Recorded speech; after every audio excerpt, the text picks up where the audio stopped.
దేవుడు నీకు ఒక ప్రత్యేకమైన కుటుంబాన్ని ఎందుకు ఇచ్చాడో ఎప్పుడైనా మీరు ఆలోచించారా? దేవుడు నిన్ను ఒక ప్రత్యేకమైన కంపెనీలో నీకు ఉద్యోగాన్ని ఎందుకు ఇచ్చాడో ఎప్పుడైనా ఆలోచన చేశారా? దేవుడు నీకు కొంతమంది స్నేహితులను ఎందుకు పరిచయం చేశాడో మీరు ఎప్పుడైనా ఆలోచించారా? మీరు బస్సులో వెళ్తున్నప్పుడు మీతో ఎవరో ఒకరు మీ పక్కనే వచ్చి కూర్చునేటట్టుగా దేవుడు ఎందుకు చేశాడో మీరు ఎప్పుడైనా ఆలోచించారా? వీటన్నిటి వెనకాల దేవునికి ఉన్నటువంటి ఒక ప్రత్యేకమైన కారణం ఏంటో తెలుసా? దేవుడు మిమ్మల్ని ఒక ప్రత్యేకమైన కుటుంబంలో పెట్టడం కానీ, దేవుడు ఒక ప్రత్యేకమైన ఉద్యోగాన్ని ఒక కంపెనీలో ఇవ్వడం కానీ, నీకు కొందరి స్నేహితులను ఇవ్వడం కానీ, నువ్వు కూర్చున్నప్పుడు నీ పక్కనే వేరే వాళ్ళు కూర్చుండేటట్టుగా చేయడం కానీ, ఇవన్నీ కూడా దేవుడు ఎందుకు చేశాడంటే పిల్లరా, నీవు వారికి దేవుని గురించి ప్రకటించాలనే ఉద్దేశంతో, క్రీస్తు యొక్క ప్రేమను వారికి పరిచయం చేయాలి అనేటువంటి ఉద్దేశంతో దేవుడు వారిని మీ జీవితాల్లో ఇచ్చాడు. కానీ చాలాసార్లు మనము ఆ ఒక ఉద్దేశాన్ని నెరవేర్చాం. ఆ ఉద్దేశం నెరవేర్చకుండా ఇంకా మిగతా పనులన్నీ చేస్తాం, కానీ మన తోటి వారికి, మన కుటుంబ సభ్యులకు దేవుని యొక్క సువార్త చెప్పడం అనే పని మాత్రం భయపడుతుంటాం, నిర్లక్ష్యం చేస్తూ ఉంటాం, సిగ్గుపడుతూ ఉంటాం, మోమాట పడుతుంటాం, దాటి వేస్తుంటాం. కానీ ప్రియులారా, దేవుడు నిన్ను పిలిచినటువంటి ప్రత్యేకమైన పిలుపు ఏంటంటే నీవు వారికి సువార్తను ప్రకటించాలని. మీకు దేవుడు ఎందుకు పిల్లల్ని ఇచ్చాడంటే మీరు వారికి సువార్తను ప్రకటించాలని. ఇదే అత్యున్నతమైనటువంటి ఉద్దేశం. ఇదే అన్నిటికన్నా ప్రాముఖ్యమైనటువంటి ఉద్దేశం. ఈ ప్రాముఖ్యమైన ఉద్దేశాన్నే మరిచి మిగతా పనులు చేస్తాం, కానీ ప్రాముఖ్యమైన ఉద్దేశాన్ని మనము మరిచిపోతుంటాం. పిల్లరా, ఈరోజు మనం చూడబోయేటువంటి వాక్య భాగంలో మన మోషే గారు కూడా తన యొక్క కుటుంబంలో ఉన్న వారికి ఆయన సువార్త ప్రకటించాడు. తన కుటుంబంలో ఉన్నది ఎవరో అంటే ఒక పూజారి. ఒక పూజారికి ఆయన సువార్త ప్రకటించాడు.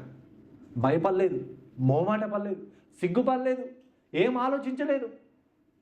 ఒక పూజారి అయిన తన కుటుంబ సభ్యుడు ధైర్యంతో ఆయన సువార్త ప్రకటించాడు. నిజంగా ఈరోజు మోషే లాంటి ధైర్యం మనలో కూడా దేవుడు ఇవ్వాలని, సువార్త ప్రకటించడానికి మనం ముందుండాలనే ఉద్దేశంతో ఈ యొక్క ప్రసంగాన్ని ఈరోజు మీకు ప్రకటిస్తున్నాను. నిర్గమకాండం 18వ అధ్యాయం 1 నుంచి 27 వచనాలు. నిర్గమకాండం 18వ అధ్యాయం 1 నుంచి 27 వచనాలు ఈరోజు మనం ధ్యానం చేద్దాం. ప్రియులారా, ఈ యొక్క 18వ అధ్యాయం కన్నా ముందు ఏం జరిగిందో మనందరికీ కూడా తెలుసు. ఇంతకన్నా ముందు ప్రసంగాల్లో ఏం చూసాం? దేవుడు ఇశ్రాయేలీయులు ఎడారిలో నడుస్తున్నప్పుడు దేవుడు ఇశ్రాయేలుకి ఒక 3 పరీక్షలు పెట్టాడు. ఆ 3 పరీక్షలు ఏంటండి?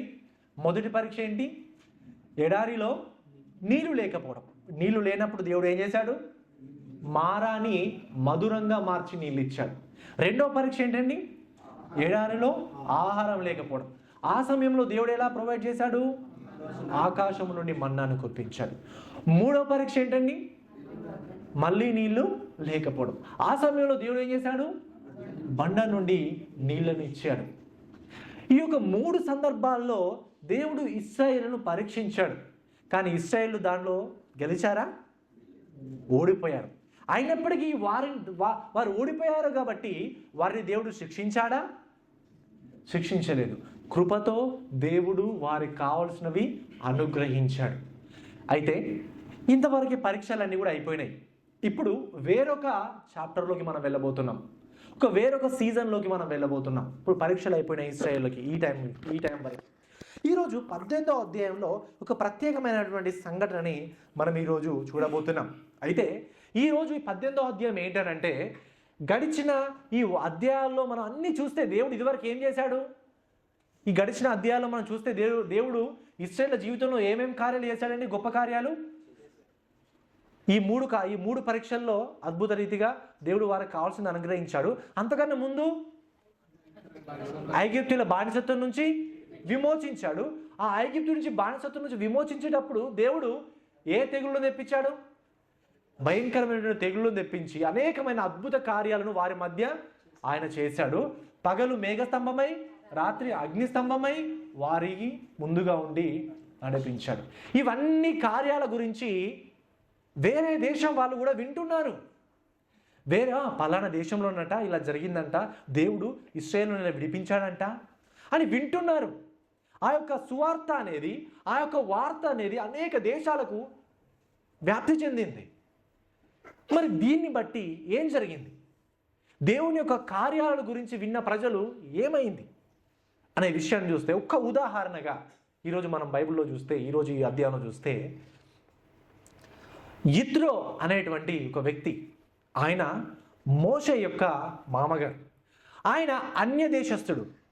దేవుడు చేసినటువంటి కార్యాలను గురించి విని ఆయన చూడడానికి వచ్చి సువార్త విని రక్షింపబడిన సంఘటనని ఈరోజు మనం వాక్యంలో చూడబోతున్నాం. ఈ సంఘటనని మనం ఈ యొక్క సందర్భాన్ని మనం 2 సంఘటనలో చూస్తాం. మొదటి సంఘటన ఏంటనంటే 18వ అధ్యాయము 1 నుంచి 12 వచనాల్లో యిత్రో యొక్క ఒప్పుకోలు చూస్తాం.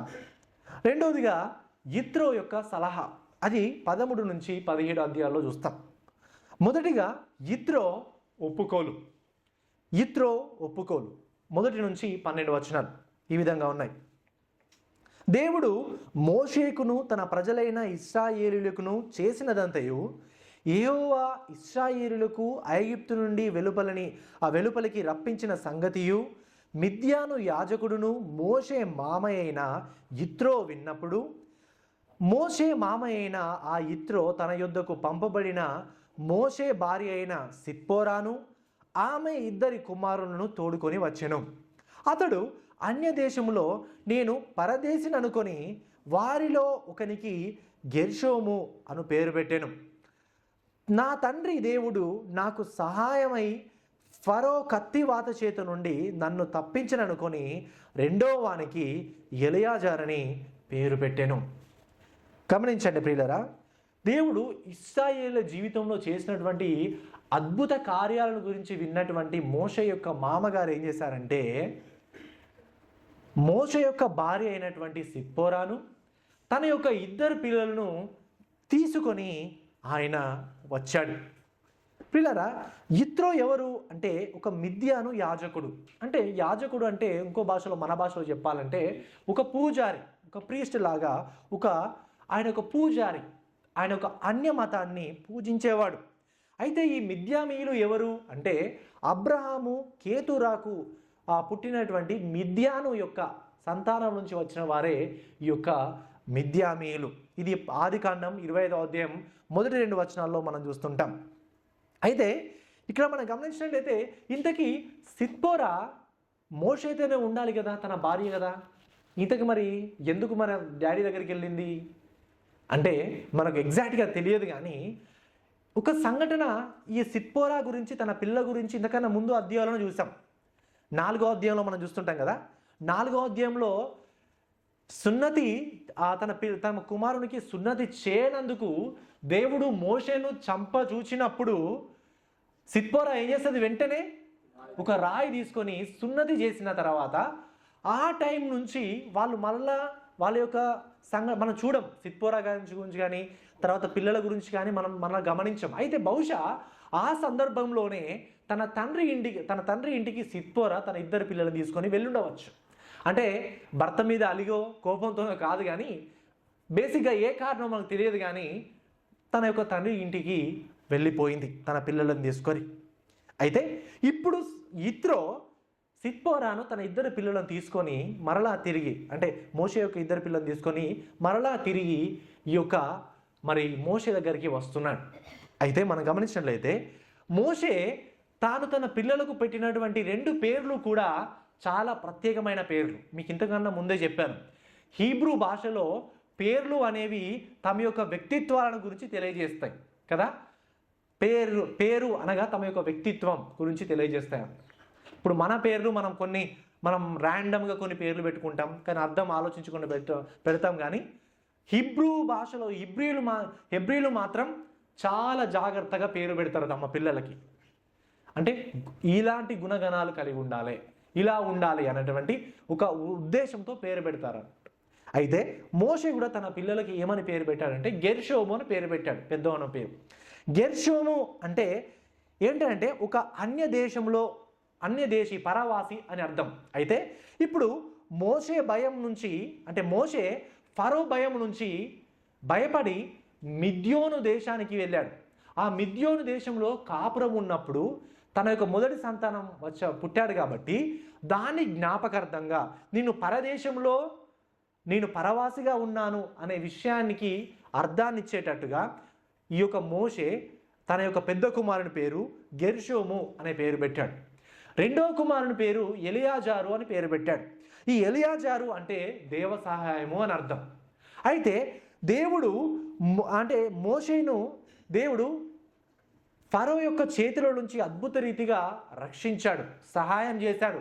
ఇశ్రాయేలులని ఐగుప్తుల యొక్క బానిసత్వం నుంచి ఆయన విమోచిస్తున్నాడు, దేవుడు సహాయం చేస్తున్నాడు. కాబట్టి దీనికి జ్ఞాపకార్థంగా ఈ యొక్క మోషే తన యొక్క రెండవ కుమారుని పేరు ఎలియాజారు అనే పేరు పెట్టాడు. సో ఈ యొక్క రెండు పేర్లు కూడా, ఈ పేర్లను ఇశ్రాయేలు విన్నా లేకపోతే ఇంకా అక్కడున్న వారు ఎవరు విన్నా కూడా వెంటనే వారి యొక్క వ్యక్తిత్వం గుర్తుకొస్తావు. గెర్షోము అంటే ఏంటి? గెర్షోము అంటే దేవుడు నేను పరదేశిగా ఉన్నాను, నీ పరదేశంలో పరదేశిగా ఉన్నాను అనే విషయాన్ని గుర్తు చేస్తున్నాడు.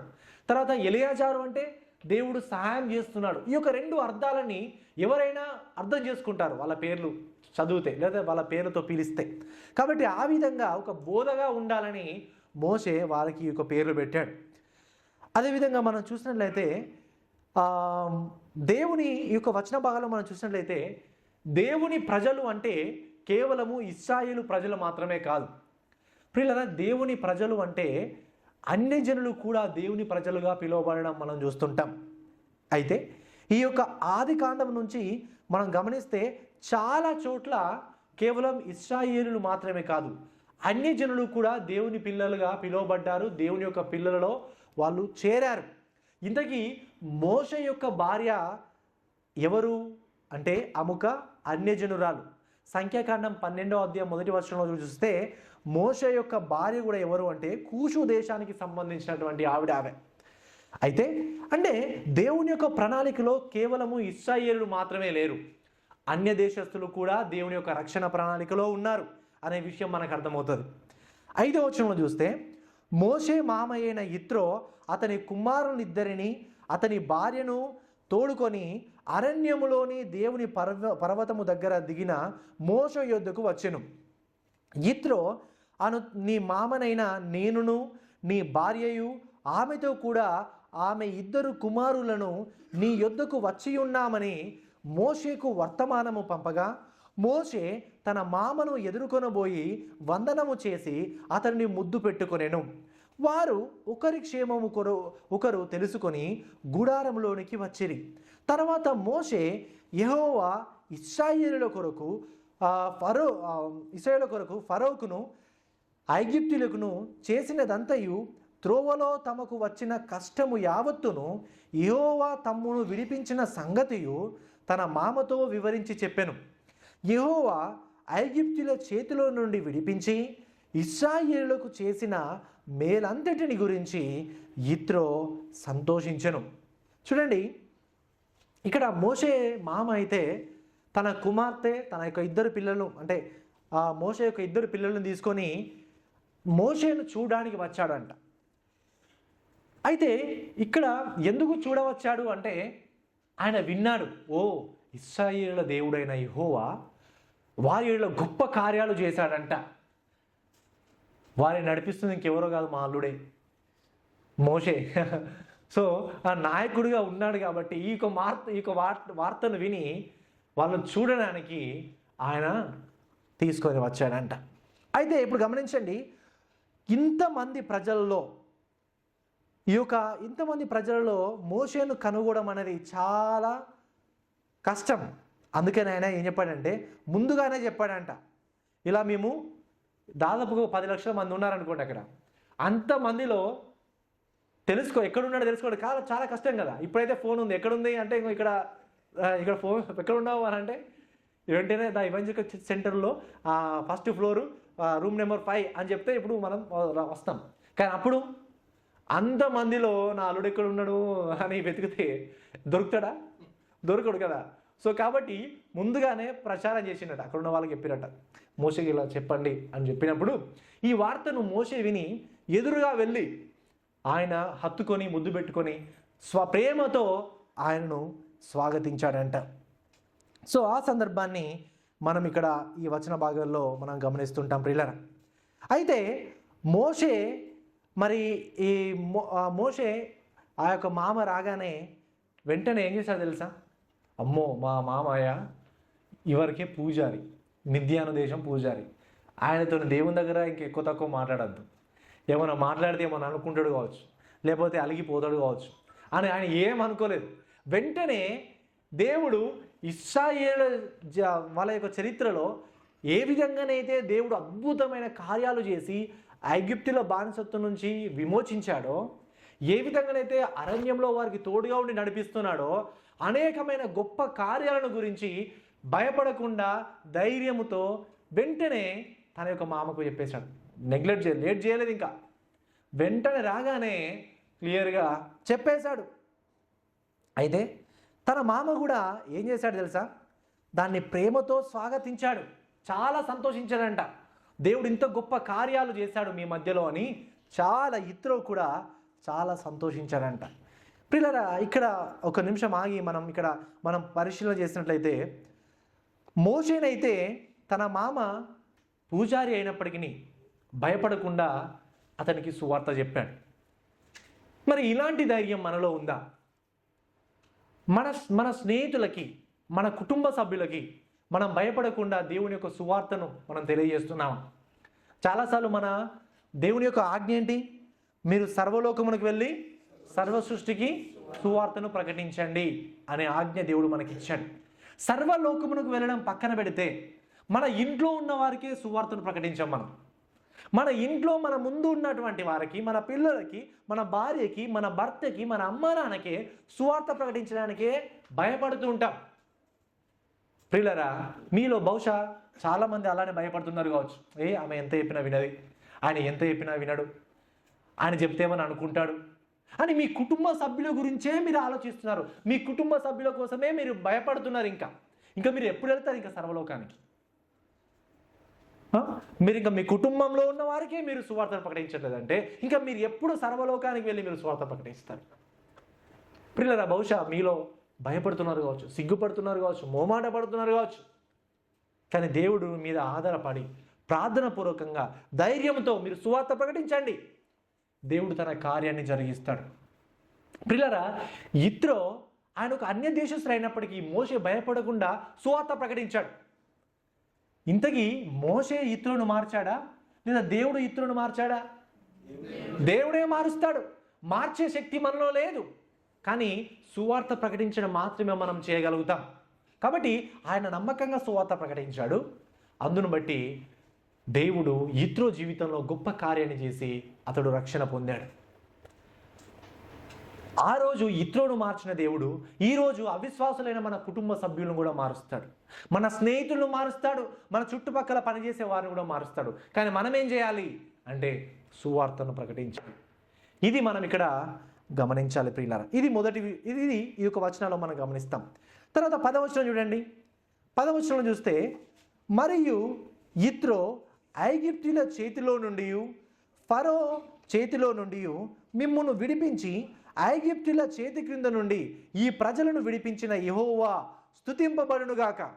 ఐగుప్తీయులు గర్వించి ఇశ్రాయేలుల మీద చేసిన దౌర్జన్యమును బట్టి ఆయన చేసిన దాన్ని చూచి యెహోవా సమస్త దేవతల కంటే గొప్పవాడని ఇప్పుడు నాకు తెలిసినదనెను.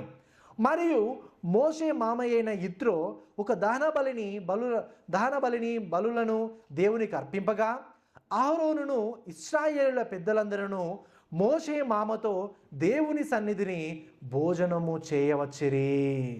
చూడండి ప్రియులారా, మోషే మామ వెంటనే ఈయననే నిజమైన దేవుడు అని ఆయన తెలుసుకొని దేవుని యందు విశ్వాసం చేసేశాడంట, స్తుతించాడంట. దేవుని స్తుతించడం మాత్రమే కాదు, ఏం చేశాడు? దహన బలులను అర్పించాడు. అర్పణలను అర్పించి ఏం చేశాడంటే అందరిని పిలవండి, గొప్ప భోజనాలు పెడదాం అని ఒక పండుగలాగా ఆయన చేయడం అనేది చూస్తుంటాం ప్రియులారా. నిజంగా చూడండి, దేవుడు ఏ విధంగా ఈ యొక్క ఇత్రోను మార్చాడు. మారిన వెంటనే ఇత్రో ఎంతో గొప్ప సంతోషంతో దేవుణ్ణి స్తుతిస్తూ ఆరాధిస్తూ దహన బలులని ఆయన చేస్తాడు. ప్రియులారా, ఇత్రో ఒక మిద్యామీయుడు, కానీ ఇప్పుడు దేవుని బిడ్డగా అయ్యాడు. దేవుని యొక్క దృష్టిలో ప్రియులారా కేవలం ఇశ్రాయేలు మాత్రమే కాదు, అన్యజనులు కూడా ఉన్నారు. అన్యజనులు కూడా రక్షింపబడాలని ఆయన ఆశిస్తున్నాడు. ప్రియులారా, అందుకనే మనం బైబిల్లో చూసినట్లయితే చాలా చోట్ల మరి మనము అన్యజనులు కూడా దేవుడు ఎన్నుకొని వాళ్ళని రక్షించడము, వారి ద్వారా దేవుడు గొప్ప కార్యాలు చేయడం కూడా మనము చూస్తుంటాం ప్రియులారా. అయితే సువార్త కేవలం ఇశ్రాయేలుకు మాత్రమే కాదు, సువార్త అన్యజనులకు కూడా అవసరం, మానవాళి అందరికీ కూడా అవసరము అనేది మనం చూడాలి ప్రియులారా. బహుశా మీరు అనుకోవచ్చు, మరి అన్యజనులు అంటే ఎవరు అని అనుకుంటే, అన్యజనులు అంటే ఇశ్రాయేలు యూదులు కాకుండా మిగతా వాళ్ళందరూ కూడా అన్యజనులే. అంటే మనము కూడా అన్యజనులమే. మనం అందరికీ కూడా సువార్త అనేది చాలా అవసరం ప్రియులారా. బహుశా కొంతమంది అనుకోవచ్చు, క్రైస్తవులు అంటే కేవలం అమెరికా వాళ్ళే లేకపోతే యూరప్ దేశాలకు సంబంధించిన వాళ్ళే అని అనుకోవచ్చు. నో, క్రైస్తవులుగా మనం ప్రతి ఒక్కరు మానవాళ్ళందరూ కూడా కావాలి. అందరికీ కూడా సువార్త అవసరం. దేవుని యందు విశ్వాసం ఉంచితేనే సరే ఎవరైనా సరే, దేవుని యందు విశ్వాసం ఉంచిన ఎవరైనా సరే దేవుని యొక్క పిల్లలు అవుతారు. అది ఎవరైనా సరే, భారతీయులైనా, పాకిస్తాన్కి సంబంధించిన వాళ్ళైనా, అమెరికా వారైనా, యూరప్ వారైనా, ఏ దేశం వారైనా, ఏ జాతి వారైనా, ఏ వర్గం వారైనా, ఏ రంగు వారైనా సరే, ఏ స్థాయి వారైనా సరే దేవుని యందు విశ్వాసం ఉంచితే దేవుని పిల్లలు అవుతారు. దేవుని యొక్క సువార్త యందు విశ్వాసం ఉంచితే వారి యొక్క పాపాలు క్షమించబడి దేవుని పిల్లలుగా అవుతారు. ప్రియులారా, దేవుడు అదే ఆశిస్తున్నాడు. సమస్త మానవాళి అందరూ కూడా తన యొక్క ప్రేమను తెలుసుకొని, తన యొక్క కనికరాన్ని తెలుసుకొని అందరూ ఆయన దగ్గరికి రావాలి, ఆయన నమ్మాలి అని దేవుడు ఆశిస్తున్నాడు. అందుకనే దేవుడు మనకి ఇచ్చినటువంటి గొప్ప బాధ్యత ఏంటంటే, మనం ఏ సువార్త ద్వారానైతే రక్షింపబడ్డామో ఆ రక్షణ సువార్తని ఇతరులకి సిగ్గుపడకుండా, మోమాట పడకుండా ధైర్యంగా మనం ప్రకటించాలి. పిల్లల, మీ అందరికీ నేను ఇచ్చే ఒక అసైన్మెంట్ ఏంటంటే, ఈ వారంలో ఎవరికైనా ఒక్కరికి మీరు సువార్త ప్రకటించాలి. ఈ వారంలో ఎవరికైనా ఒక్కరికి, మీ కుటుంబంలో ఉన్న వారికైనా, మీ పని దగ్గర ఉండే వారికైనా, ఇంకా ఇండియాలో మీకు తెలిసిన వారు ఎవరికైనా సరే తప్పకుండా ఎవరికైనా ఒక్కరికి సువార్త ప్రకటించండి. సువార్త అంటే ఏంటి ఇంతకీ అంటే, సువార్త అంటే ప్రభు అయిన యేసుక్రీస్తు వారే నిజమైన దేవుడు. మనమందరం కూడా పాపులమైన మన కొరకు ప్రభు అయిన యేసుక్రీస్తు వారు కలవరి శిలువలో మరణించారు. మనం పాపులమని గ్రహించి మన పాపాలు ఒప్పుకొని పశ్చాత్తాపపడి ప్రభును వెంబడిస్తే, దేవా నీవు నన్ను క్షమించు అని మనం ప్రార్థన చేస్తే దేవుడు మన పాపాలను క్షమించి తన పిల్లలుగా చేసుకుంటాడు. ఇదే సువార్త. ప్రియులారా, ఈ యొక్క చిన్న మాటలని మీకు తెలిసిన వారికి ప్రకటించండి. ఈ ఛాలెంజ్ని ఎంతమంది తీసుకుంటారు? వారంలో ఒక్కరికైనా, ఈ వారంలో ఎవరికైనా ఒక్కరికైనా సువార్త ప్రకటిస్తారా? అయితే ఈ ఛాలెంజ్ని తీసుకొని తప్పకుండా నేను ప్రకటించాను అని నాకు వాట్సాప్ చేయండి, మళ్ళీ చేసిన తర్వాత ఒక అకౌంటబిలిటీ లాగా. ఓకేనా? సో చూద్దాం ఎంతమంది సువార్తను ప్రకటిస్తారు.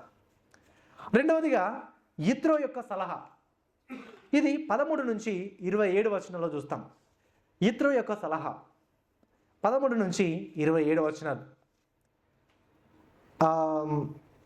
ఎవరైనా చదవండి, ఎవరైనా ఒకరు చదవండి 13వ వచనం. మరునాడు మోసే ప్రజలకు న్యాయం తీర్చక కూర్చుండగా ఉదయం మొదలుకొని సాయంకాలం వరకు ప్రజలు మోసే వద్ద మోసే ప్రజలకు చేసిందంతా అర్థం మామ చూసి, నీవు ఈ ప్రజలకు చేస్తున్న ఈ పని ఏంటి? ఉదయం మొదలుకొని సాయంకాలం వరకు నీవు మాత్రమే కూర్చుండగా ప్రజలందరూ నీ వద్ద నిలుచుకుండనేలా అని అడుగుగా,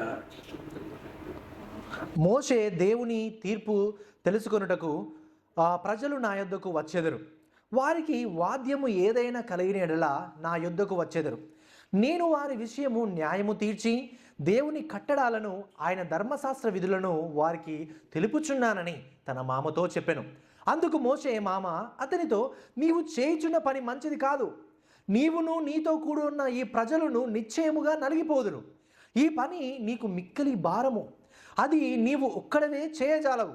కాబట్టి నా మాట వినుము. నేను నీకు ఒక ఆలోచన చెప్పేదను. దేవుడు నీకు తోడయుండును. ప్రజల పక్షమున నీవు దేవుని సముఖమందు ఉండి వారి వాద్యములను దేవుని యొద్దకు తేవలెను.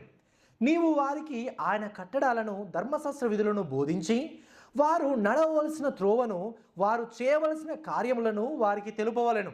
మరియు నీవు ప్రజలందరిలో సామర్థ్యము, దైవభక్తి, సత్యాశక్తి కలిగి లంచగొండులు కాని మనుషులను ఏర్పరచుకొని 1000 మందికి ఒకనిగాను, 100 మందికి ఒకనిగాను, 70 మందికి ఒకనిగాను, 10 మందికి ఒకనిగాను వారి మీద న్యాయాధిపతులను నియమింపవలెను. వారు ఎల్లప్పుడూ ప్రజలకు న్యాయము తీర్చవలెను. అయితే గొప్ప వాద్యములన్నిటినీ నీ యొద్దకు తేవలెను. అల్ప విషయమును వారే తీర్చవచ్చును. అట్లు వారు నీతో కూడా ఈ భారములను మోసనేనలా నీకు సులువుగా ఉండును. దేవుడు ఈలాగు చేయుటకు నీకు సెలవిచ్చినేనలా నీవు ఈ పని చేయుచు దాని భారమును సహింపగలవు. మరియు ఈ ప్రజలందరూ తమ తమ చోట్లకు సమాధానముగా వెళ్ళుదురని చెప్పెను. మోషే తన మామ మాట విని అతడు చెప్పినదంతయు చేసెను. ఇశ్రాయేలులందరిలో సామర్థ్యము గల మనుషులను ఏర్పరచుకొని 1000 మందికి ఒకనిగాను, 100 మందికి ఒకనిగాను, 70 మందికి ఒకనిగాను, 10 మందికి ఒకనిగాను న్యాయాధిపతులను ఏర్పాటు చేసి వారిని ప్రజల మీద ప్రధానులుగా నియమించెను. వారెల్లప్పుడూ ప్రజలకు న్యాయము తీర్చువారు. వారు కఠిన వాద్యములను మోషే యొద్దకు తెచ్చుచు స్వల్ప వాద్యములను తామే తీర్చుచు వచ్చిరి. తర్వాత మోషే తన మామను పంపివేయగా అతడు తన స్వదేశమునకు వెళ్ళెను. ప్రియులారా గమనించండి, ఇక్కడ మనం చూస్తే ఐగుప్తు నుంచి ఇశ్రాయేలుకి వచ్చినటువంటి వారు దాదాపుగా 10 లక్షల మంది ఉన్నారు. దాదాపుగా 10 లక్షల మంది ఇశ్రాయేలులు. వీరందరికీ ఎవరు నాయకులు? మోషే ఒకరే నాయకుడు. ఇంతమంది యొక్క పంచాయతీలు తీర్చడం అనేది మామూలు విషయమా? ఉదయం లేస్తేనే ఒక ఇంట్లో ఒక 5-6 ఉంటేనే పంచాయతీలు అవుతాయి. ఏంటి పిల్లలు డాడీ డాడీ అని కొట్టిండు, చెల్ల కొట్టింది అని మళ్ళీ ఇంకో పంచాయతీ ఉంటుంది. సో అంటే 5-6 ఉంటేనే ఇంట్లో అంత పంచాయతీలు ఉంటే 10 లక్షల మంది ఉన్నారంట వాళ్ళందరూ. ఈ 10 లక్షల మందిలో ఒకరే నాయకులు ఉన్నారు. ఎన్ని పంచాయతీలు ఉంటాయి? చాలా పంచాయతీలు ఉంటాయి. ఎలా ఏమనంటారు? ఇంకొకరు వచ్చి ఉదయం లేచి మోషే మోషే నా మన్న ఇంట్లో నుంచి దొంగతనం చేసిండు డేవిడ్ అని. డేవిడ్ నువ్వు కాదు. సో అయితే ఒకరు వచ్చి అడుగుతారు. తర్వాత ఇంకొకరు ఏమంటారు? ఓ నాకు గొర్రె పిల్లని ఎత్తుకపోయిండు రియాను అని ఇంకొకరు అంటారు. సో ఈ విధంగా ఒక్కొక్కరు వచ్చి ఒక్కొక్కరి మీద సాకులు చెప్తారు. లేకపోతే న్యాయం తీర్చు, గొడవలు అయినాయి అని చాలా అంటూ ఉంటుంటారు. మరి వీళ్ళందరికీ మరి తీర్పు చెప్పాలంటే, వీరందరి యొక్క పంచాయతీలు చేయాలంటే మోషే సరిపోతాడా? ఉదయం నుంచి అంట సాయంత్రం వరకు పాపం అదే పనిగా ఒక్కడే నిల్చొని అందరికీ తీర్పు తీస్తున్నాడంట. రియాన్ ఎందుకు ఎత్తుకపోయినా గొర్రెపిల్ల, నీది తప్పు కదా అని ఆయన జడ్జిమెంట్ అట్లా తీర్పు తీస్తూ అట్లా అందరిది తీర్పు తీస్తూ అందరిని కూడా పంచాయతీలు ఇలా చేస్తున్నాడంట. సో ఈ సందర్భాన్ని ఎవరు చూశారు? మామ చూశాడు. మామ చూసి మోషే నేను ఒక మాట చెప్తాను, నువ్వేమనుకోవద్దు, అది దేవుని దృష్టి కూడా మంచిదే ఉంటుంది. అయితే ఈ యొక్క నువ్వు ఒక్కనివే న్యాయం తీర్చడాన్ని బట్టి నువ్వు కష్టపడతావు, నువ్వు కూడా నీ కష్టం అవుతుంది. అదేవిధంగా నీ కింద ఉన్న వాళ్ళు కూడా నలిగిపోతారు. ఎందుకంటే ఇప్పుడు నీ జడ్జిమెంట్ వినడానికి ఎంతమంది వెయిట్ చేయాలి?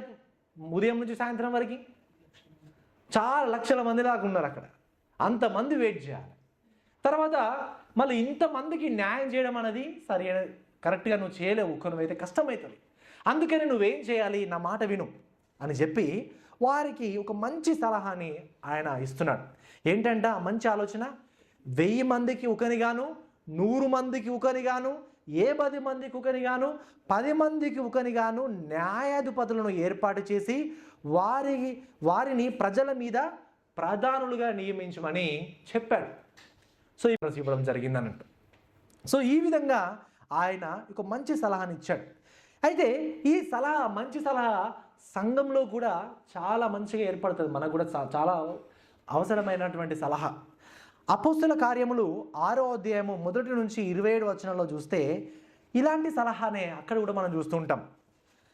అపోస్తుల కార్యము ఇంతకుముందు మనం చదువుకున్నాం 6వ అధ్యాయం 1 నుంచి 7 వచనాల్లో, ఆ దినములలో శిష్యుల సంఖ్య విస్తరిస్తున్నప్పుడు అనుదిన పరిచర్యలో తమలోని విధవరాళ్లను చిన్న చూపు చూచిరని హెబ్రీల మీద గ్రీకు భాష మాట్లాడు యూదులు సనగసాగిరి. అప్పుడు 12 అపోస్తులు తమ యొద్దకు శిష్యుల సమూహమును పిలిచి, మేము దేవుని వాక్యము బోధించుట మాని ఆహారము పంచిపెట్టుట యుక్తము కాదు. కాబట్టి సహోదరులారా, ఆత్మతో జ్ఞానముతోనూ నిండుకొని మంచి పేరు పొందిన 7 మనుషులను మీలో ఏర్పరచుకొనిడి, మేము వారిని ఈ పనికి నియమింతుము.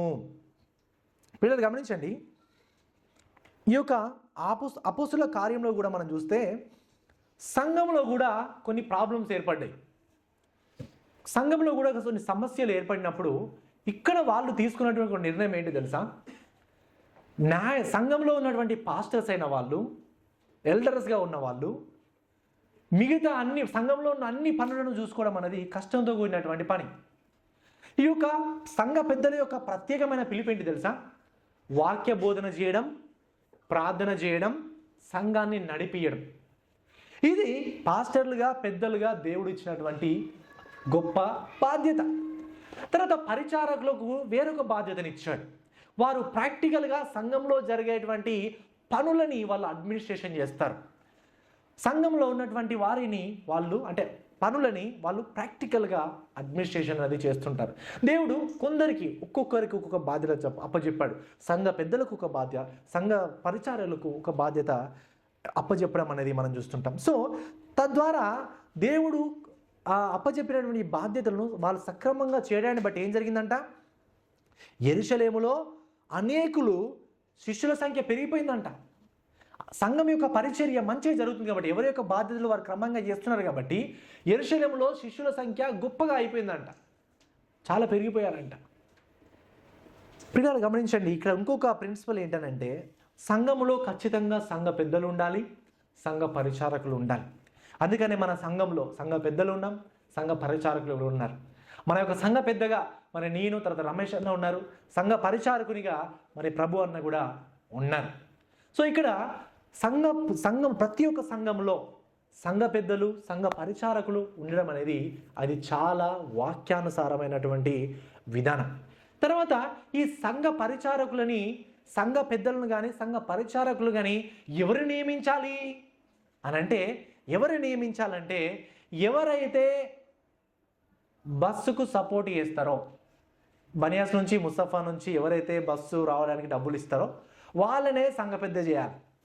పెద్ద ఉద్యోగం చేస్తున్నాడు, ఆయన కంపెనీ ఉందట, ఆయన పెద్ద ఉద్యోగం చేస్తున్నట కాబట్టి ఆయనకే సంఘ పెద్ద చేయాలి.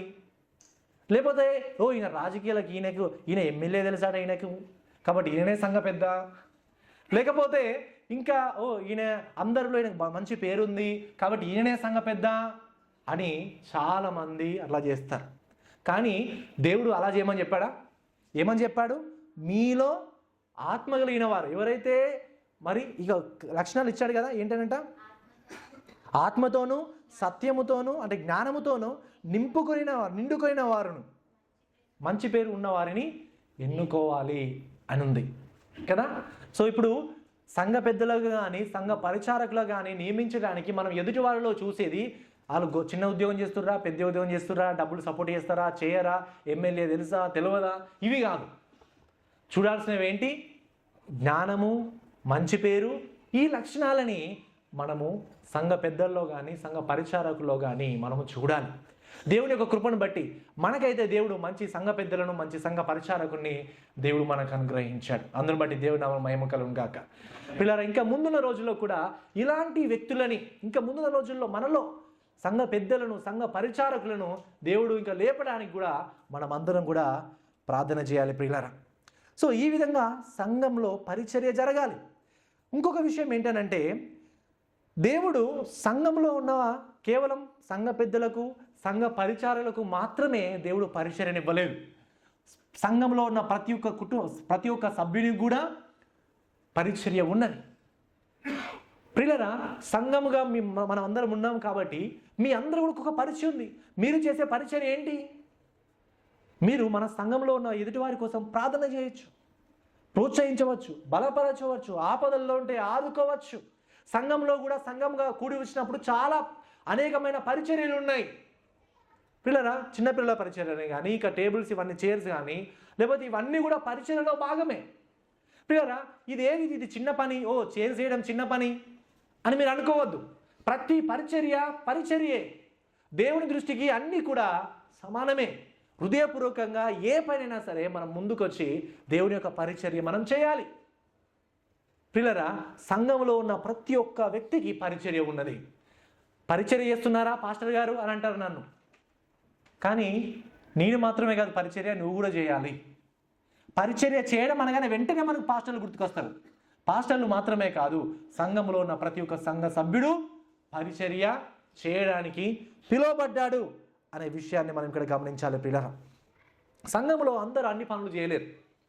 ఒక్కొక్కరికి దేవుడు కొన్ని తలాంతులు ఇస్తాడు. కొందరు ప్రసంగిస్తారు, కొందరు సంఘాన్ని నడిపిస్తారు, కొందరు ఫైనాన్షియల్ మ్యాటర్స్ చూసుకుంటారు, కొందరు ఇంకా మంచి విజ్డమ్ని ఇస్తారు, కొంతమంది ప్రార్థన చేస్తారు. ఒక్కొక్కరికి దేవుడు కొన్ని తలాంతులు ఇచ్చాడు. ప్రతి ఒక్క విశ్వాసికి దేవుడు ఒక తలాంతుని ఇచ్చాడు. నీవు విశ్వాసివా అయితే దేవుడు నీకు ఒక తలాంతుని ఇస్తాడు ఖచ్చితంగా.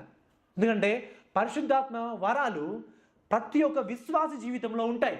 దేవుడు పరిశుద్ధాత్మ వరాలను ఎందుకు ఇస్తాడంటే సంఘ క్షేమాభివృద్ధి కొరకు నువ్వు వాడాలని.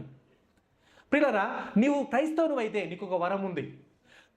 నువ్వు క్రైస్తవును అయితే దేవుడు నీకు ఒక బాధ్యత ఇచ్చాడు సంఘ క్షేమాభివృద్ధి కొరకు. కాబట్టి నీ బాధ్యతలు తెలుసుకొని, నీ వరాలు తెలుసుకొని సంఘ క్షేమాభివృద్ధి కొరకు అందరము కలిసి మనం పనిచేయాలి. పిల్లరా, సంఘంలో ఎప్పుడైతే అందరూ కలిసి పరిచయం చేస్తారో అప్పుడు సంఘము ఎదుగుతుంది. చాలాసార్లు సంఘంలో కొంతమంది పని చేయడానికి అంటే ముందుకు రాకుండా ఉండడానికి కారణం ఏం వెతుకుంటారంటే, నాకెవరు చెప్పలేదు ఈ పని చేయడానికి, నాకెవరు చెప్పలేదు కాబట్టి నేను చేయలేదు, ఇంకా వేరే వాళ్ళు ఉన్నారు కదా వాళ్ళు చేస్తారులే, నేనే ఎప్పుడు చేయాలా, నేను చేసినా నన్ను ఎవరు గుర్తించడం లేదు అనే కారణాలు చెప్పి చాలాసార్లు సంఘం యొక్క పరిచర్యలు మనం దాటి వేస్తూ ఉంటాం. చేయకుండా ఇది ఒక ఎక్సెప్షన్స్గా తీసుకుంటాం, కొన్ని కారణాలు తీసుకుంటాం, సాకులు చెప్తుంటాం. ఇవన్నీ కూడా సాకులే. పిల్లల, ఎవరైతే సంఘ పరిచర్య కోసం చేయాలి, సంఘ పరిచర్య కోసం పని చేయాలి అనే ఆశ ఉందో వాళ్ళు తప్పకుండా అడగకన్నా ముందే పాస్టర్ దగ్గరికి, ఎల్డర్స్ దగ్గరికి వచ్చి అడుగుతారు, నేను సంఘంలో ఏ పరిచర్య చేయాలి, ఏమైనా అవసరాలు ఉన్నాయా, నేను ఏ విధంగా సహాయపడగలను, సంఘంలో ఇంకా ఏవైనా అవసరాలు కొదువలు ఏమైనా ఉంటే నేను చేస్తాను, ఏమైనా బాధ్యతలు ఉంటే నేను చేస్తాను అని అడుగుతారు. ఇలాంటివి ఎలాంటి అడగకుండా చెప్పే కారణాలు ఏంటంటే, నాకు చెప్పలేదు, నాకు తెలియదు, నన్ను ఎవరు అడగలేదు అని సాకులు చెప్తూ ఉంటాం. పరిచర్యలు మన కళ్ళ ముందే చాలా ఉన్నాయి. ఎవరో మీకు చెప్పనవసరం లేదు, మీ కళ్ళ ముందే చాలా పరిచర్యలు ఉన్నాయి. కాబట్టి మీరు ముందుకు వచ్చి అడగాలి మమ్మల్ని, నేను ఏ విధంగా పరిచయం చేయగలుగుతాను, ఏమైనా అవసరాలు ఉన్నాయా, నేను ఏ విధంగా సంఘానికి క్షేమంగా ఉండగలుగుతాను అని అడగాలి. అడిగినప్పుడు మీ తలాంతును బట్టి మీరు ఏ పని చేయగలుగుతారో సంఘంలో ఆ విషయాన్ని గుర్తించి పాస్టర్ గారు కానీ పెద్దలు కానీ మీకు పనులను అప్పచెప్తారు. కాబట్టి మీకు మనసు ఉండాలి ఫస్ట్. అది ఆ మనసు ఉంటే పెద్దల దగ్గరికి వచ్చి చెప్పాలి. ఈ విధంగా అందరూ కలిసి సంఘ క్షేమాభివృద్ధి కొరకు పనిచేయాలి. ప్రియులారా, సంఘంలో కుటుంబ పట్టింపు కలిగినటువంటి పట్టింపు ఉండాలి. ఫర్ ఎగ్జాంపుల్, రియాన్కు జ్వరం వచ్చింది, కానీ రియాన్ వచ్చి రమేష్ అన్నకు చెప్పలేదు డాడీ నాకు జ్వరం వచ్చిందని. కానీ రమేష్ అన్నకు తెలిసింది రియాన్కి జ్వరం వచ్చిందని. కాబట్టి రియాన్ నాకు జ్వరం వచ్చిందని చెప్పలేడు కాబట్టి నేను ఆయన హాస్పిటల్కి తీసుకెళ్ళాను అని అనుకుంటాడా? ఏం చేస్తాడు? వెంటనే తీసుకెళ్తాడు. చెప్పనవసరం లేదు, ఆయన వచ్చి చెప్పనవసరం లేదు.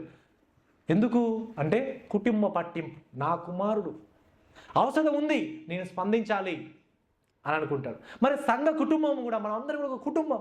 అవసరం ఉన్నప్పుడు మనం స్పందించాలి. నాకు చెప్పలేదు, నన్ను అడగలేదు, నేను చేయలేదు, నాకు చెప్పలేదు అని అంటే ప్రియులారా, మీరు సంఘాన్ని కుటుంబంగా భావించట్లేదని అర్థం. మీరు సంఘాన్ని కుటుంబంగా భావిస్తే అవసరాల్లో స్పందిస్తారు. మీరు సంఘాన్ని కుటుంబంగా మీరు భావిస్తే సంఘ క్షేమాభివృద్ధి కొరకు ముందుకు వచ్చి పని చేస్తారు. కాబట్టి ఒక్కసారి మిమ్మల్ని మీరు పరీక్ష చేసుకోండి. నిజంగా నేను సంఘ క్షేమాభివృద్ధికి ఏదైనా చేస్తున్నానా? సంఘం మంచిగా ఉండడానికి, సంఘ క్షేమాభివృద్ధి ఉండడానికి, సంఘంలో పరిచర్యలను చేయడానికి అసలు నేను ఏదైనా ఒక్కటైనా చేస్తున్నానా ఒకసారి పరిశీలన చేసుకోండి.